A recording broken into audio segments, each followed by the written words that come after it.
Hello friends, welcome back. This is Jeff from House of Heresy. This is going to be episode number 3 of our Magic the Gathering crack packing. Today we got a selection of some of the different collector boosters out there. Just went to one of my local game stores and picked 4 of them that they still had on the wall. Picked a couple new ones, a couple old ones, just to kind of spice it up a little bit so we can see how that goes. So today we're going to be opening 2 from Commander Legends, Dungeons & Dragons, Battle for Baldur's Gate. 2 from Core 2021, which is a set I haven't really touched that much. It was a little bit before I got back hot and heavy into Magic. Came in more around like the Commander Legends time frame after many years of on and off again, dating all the way back to Ice Age Homelands era there. And then I got 2 from New Capenna and 2 from Ikoria. So let's go ahead and get started. Alright, we'll start with the Ikoria ones. Those sound like fun. These in the 2021, I don't think I actually ever opened up any collector boosters for. I did get a couple of the draft boxes when I was getting back into it and trying to get some cool pulls. Alright, that's right. Forgot that for watching videos, you think I know enough by now, but the tokens are on the front for Ikoria. So we got a Dino with Human Soldier there. Alright, I'm just going to go through these kind of quickly. For the commons and uncommons, Tranquil Cove, that's cool. Do like me some lands. Alright, Forest, and first one's going to be called the Coppercoats from the C20 set. Put that there. Got our extended art, Zerta the Dawnwaker. It's cool looking art. I don't think it's that great of a card. We'll set that over there.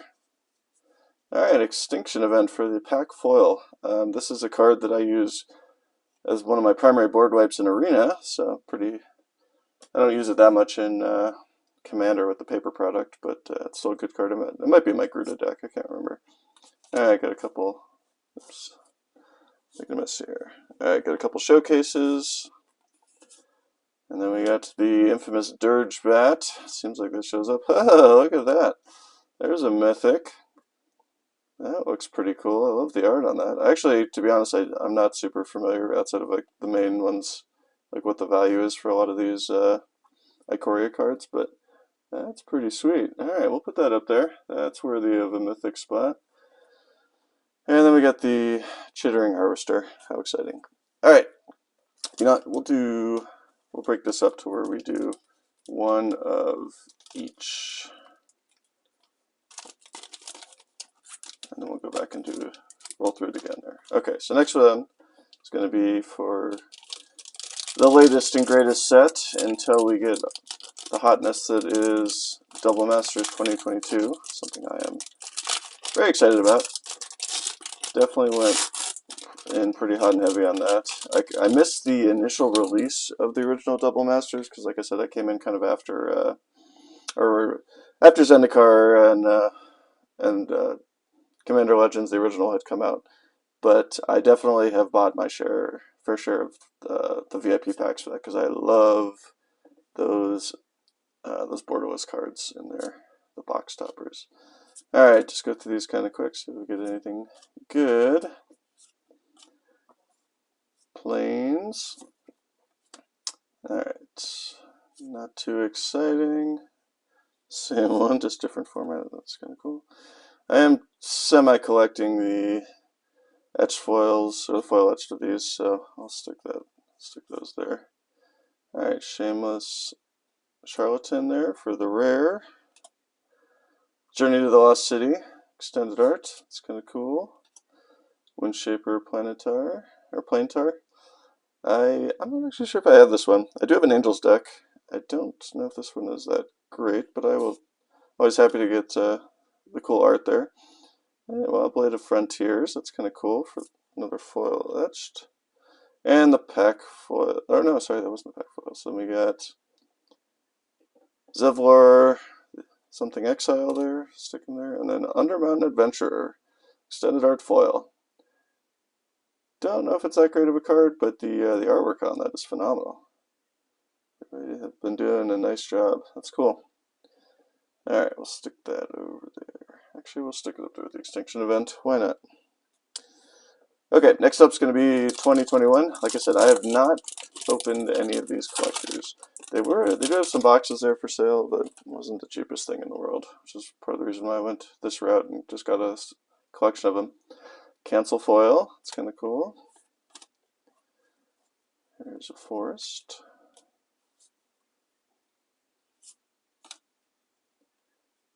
Looking into some uncommons. I do like these lands. I personally generally play with the extended art ones. The Innistrad set is by far my favorite that's come out so far, but these ones are pretty cool too. If I had more of them, I might do a deck with them. Temple of Epiphany. Alright, well, I know these aren't that great, and I probably would not put them in my commander deck unless I'm just really going low budget, but the art's cool, and I love lands, so I am not going to complain about that. Put that one up there. Spark Hunter Masticore. No, probably not the greatest. Ruined Halo. Again, probably not the greatest, but still cool. Chandra's Incinerator. Interesting. And hey, look at that. There's a pull. I know it's probably not the not like worth a ton of money, but still. A nice mythic borderless Garrick. That's cool. So as I've said in my past videos, I am working through a borderless cube, like collecting all the borderless cards to put into a cube.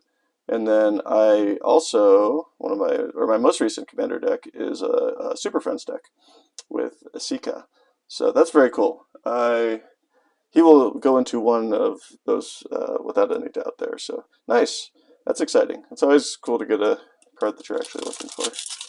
And especially when it's hitting it out of the park with great art, and it happens to also be borderless and foil. So what more could you want there?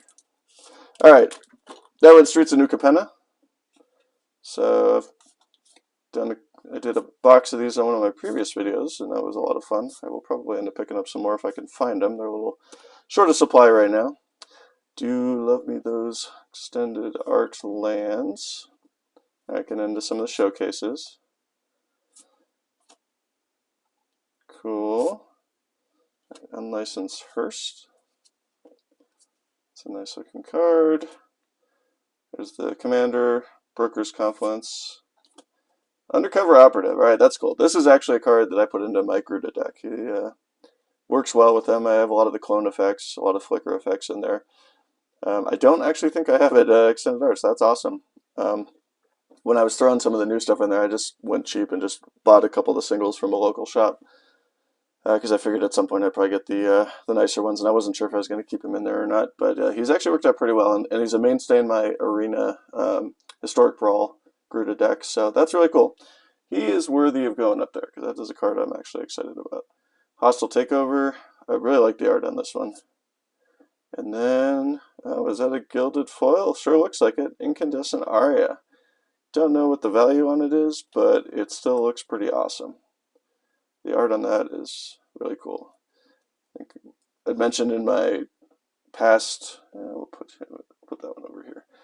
Mentioned in my past video with the new Capenna box that I just wasn't super into it. That's why I kind of skipped the set initially. And I will say that that art is kind of growing on me. I do really like, especially seeing it in person. I think that's probably part of the problem too. Is when you're looking at it on the videos and on Gatherer or Scryfall or whatever, it's like, it's cool, but is that really something that I'm that excited about? My answer was no, but now that I'm seeing it in the flesh, I am revising that, and I actually like it quite a bit. So that's cool. All right, that was the first 8. So now we're going to go back through the stack again. So here is Ikoria. This will be my second pack ever opening for the collectors. I will not make the mistake again. I know that the token is on top in Ikoria. Alright, so we got a beast and another human soldier. Wonderful. Let's go through these kind of quickly. I actually was playing Arena quite a bit when Ikoria came out. That's what turned me on to Gruta to begin with. I just happened to draft into it. And then I also had pulled the Demon Kraken variant, the Godzilla variant. So that's actually the card that I use as my commander and my all my arena decks. Hey, Paco, Arcane Retriever. That's cool. That's a nice draw there. That is a C20, one of the partners there, so that's exciting. Throw him up with the Mythics. Death's Oasis. I don't think I actually have this one. Probably not a great card, but that artwork is phenomenal. Look at that. I'll just throw it down and taunt my opponents with that. Yorion, Sky Nomad. Look at that. Foil. Extended art. I feel like that is probably a pretty good card. I know I hate seeing that in an arena there as a companion, so we'll throw... I guess he's technically not a mythic. We'll throw him up there. Oops. So I'm just dropping cards all over the place. Alright, get that. Gem Razor, that's cool. I really like the style of art. I wish that I'd been collecting, or I got back into Magic when this had come out, because that is pretty sweet. Hey, look at that. That's what I'm talking about right there. That is awesome. I love the Triomes. I have, I don't even know, probably at least 3 complete sets, maybe more, and then some one-offs of the extended art. They're just so good, and I'm really happy that they repeated the printing in, or not repeated the printing, but completed the set in New Capenna there. And honestly, that should have been reason enough alone for me to want to get that set, but I thought, you know what, I don't want to buy a bunch of boxes for stuff I don't care about. I'd rather just get the singles, which I did, and was still just as much as a collector box, but I actually got all the ones that I wanted. So not sorry I did that, because having 2 sets of all those is nice, but I am a big fan of the Tri-Lands, and I really should play more 3-color commanders. It's something I'm kind of trying to force myself into, because I tend to go a little crazy with some of the decks. Like, just keep tinkering with them until they're pretty high power. I don't have any CEDH level stuff, but definitely Gruta, with the cards I have in there, he is very much in the 8 to 9 range. So I feel like you could do more with, it's a little bit harder to really trick out the 3 to 4 to 5 color decks, unless you're just getting one of the top tier commanders there, because it's a little bit harder to balance the colors in there. But we'll see. There's always something to do. So there's Minthra, Merciless Soul. There's a foil etched. I forget where I was putting those up. There we go. Alright, so there's our first pack rare. I think we already got her, so that's okay. Death Kiss. It's kind of cool. I like the art. I don't think the card's that great. Sculpted Sunburst. We'll throw you there. Then Raphael, Fiendish Savior. Cool. Foil etched. Pretty sure I already have him. Wanda the Seer. I am just not a huge fan of the art for this. I know, like, there's definitely they're playing on people's nostalgia there more than anything. I mean, some people genuinely enjoy it, and I 100% don't knock them. I'm just saying it's not so much for me. Of all the showcases, they're probably my least favorite. There's 1 or 2 that are really cool, but generally speaking, it just doesn't really do that much for me. I like all the colors and alternate stuff. Like the Call Time, I think, still has one of the best foil, or not foil, the showcase sets. Like the Vorinclex on showcase out of there. I mean, I know the Phyrexian one is like where the money's at, but just watching him just ripping into something, and that one is super cool. My Yasika deck, that's my commander, is that one. I have the playmat for her and all that, so it wasn't a great set monetarily, but there's some cool stuff in there. And then, of course, Pathways are always nice.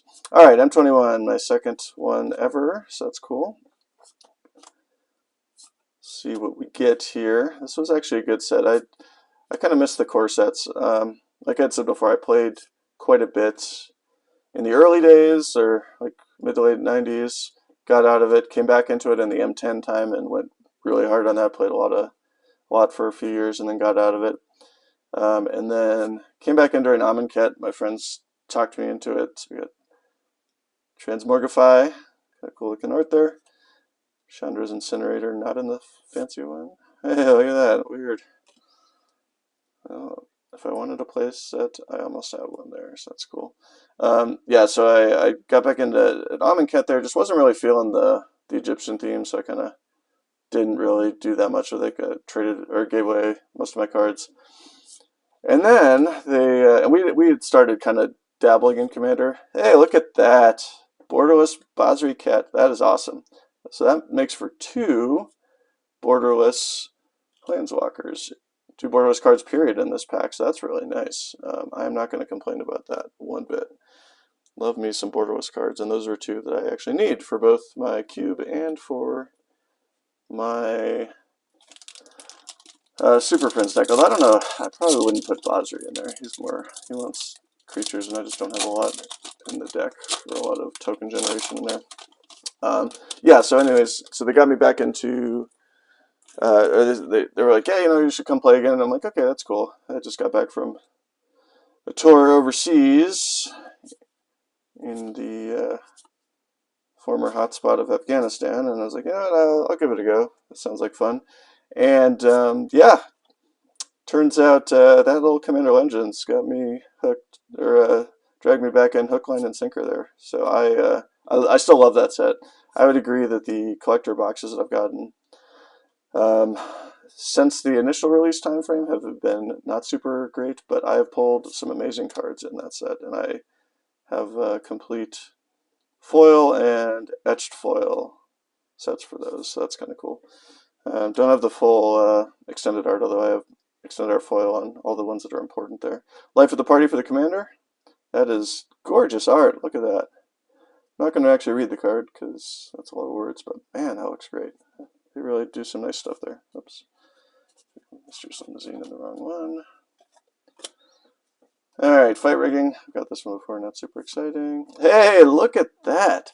2 borderless triumphs in this little collection there. That is awesome. Xander's Lounge. That's what I'm talking about. Even if I'd got nothing else but those 2, that would have made me more than happy. But getting all the borderless stuff too, that is great. I am pretty excited about that. And then I guess they're doing this now in this set. I haven't seen it before, but the extended art foil commander cards. That's kind of cool. Swindler Scheme. I'll have to read that one later, see what it does. And the treasure. Always love the foily treasures. Alright, so that does it for this video. Just a quick recap on those 8 packs there. We got Mythics. We actually came out with 4 Mythics. That was pretty good. 3 of them borderless there. 2 of them borderless Planeswalkers from M21. That's pretty awesome. And then for the slightly above average rares to great rares, these 2. This is where it's at right here. I am very excited about that. Nothing makes me happier than getting nice borderless or extended art foiled lands, because I just love them. And then Yorion, we got the Undercover Operative. Like I said, no, it's probably not that great, but for me, he'll actually probably go into my deck. And Extinction Event, always a good card, especially when you're playing something like Gruta, where it cares about the whether your odds or evens. Can't tell you how many times that has saved me on Arena there, or forced me to make a really tough decision when the biggest threat on the board is an even, and it would mean wiping out all my stuff too, not just killing it but exiling it. All right, well that does it. I appreciate everybody that's watched. There will be some more videos coming shortly. Probably have another at least 2 before we start doing the Double Masters 2022. That'll depend on when I get my pre-orders in. It'll probably take a little while anyways, but I would expect a few more videos coming out. I'm trying to produce a few, or quite a few, in a faster period of time than what I normally would, just because I would like to get some feedback and get a little bit of practice in before the real juicy stuff starts coming out with that Double Master set. So if you like it, give me a like. If you want to see more of what I'm going to be doing, please subscribe. As always, throw comments down there. I'd love to hear what you have to say, whether you think it's great, it's terrible. Definitely would love some constructive criticism and or feedback on the anything technical, like what I can do. If the lighting is great, if it's terrible, if you don't like the way my microphones are. I'm trying out some different ones. This one's a wireless lapel mic. The first 2 videos were a wired lapel mic, so we'll see how it does. First ones were picking up some background stuff, like me swallowing, that I wasn't super excited about, but the we'll see how it goes. I'll probably end up at some point getting a standalone mic that hopefully won't pick all that stuff up. But I tend to film these in the morning when I'm drinking coffee, so it's just how it goes. So anyways, sorry this one was a little bit longer, 20 minutes, but I appreciate you sticking around with me, and I will see you next time.